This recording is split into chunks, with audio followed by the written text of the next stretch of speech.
Welcome! If you've ever wondered how to quickly check the number of comments on your Instagram post while using the Instagram app on your PC, you're in the right place. With the latest update, Instagram has made it even easier to see exactly how much engagement your posts are getting, right from your computer. Today, I'll walk you through each step so you can see your comment count in just a few seconds. First, make sure you have the Instagram app open on your PC.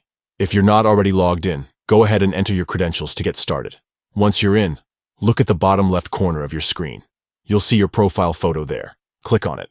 This will take you straight to your personal profile page, where all your posts are displayed in a neat grid. Now scroll through your posts and find the one you want to check.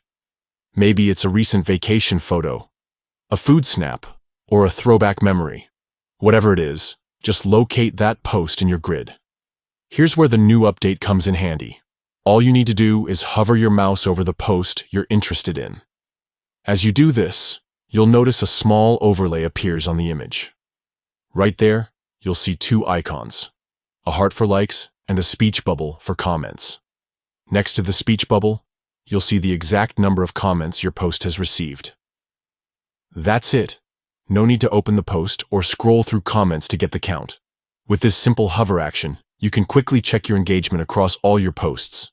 This feature is perfect for anyone who wants to keep track of their interactions without any extra clicks or hassle. Whether you're a content creator, a business, or just curious about your social media presence, knowing how to see your comment count on Instagram for PC can save you time and keep you informed. Thanks for watching. If you found this guide helpful, don't forget to like and subscribe for more easy tech tips. See you next time.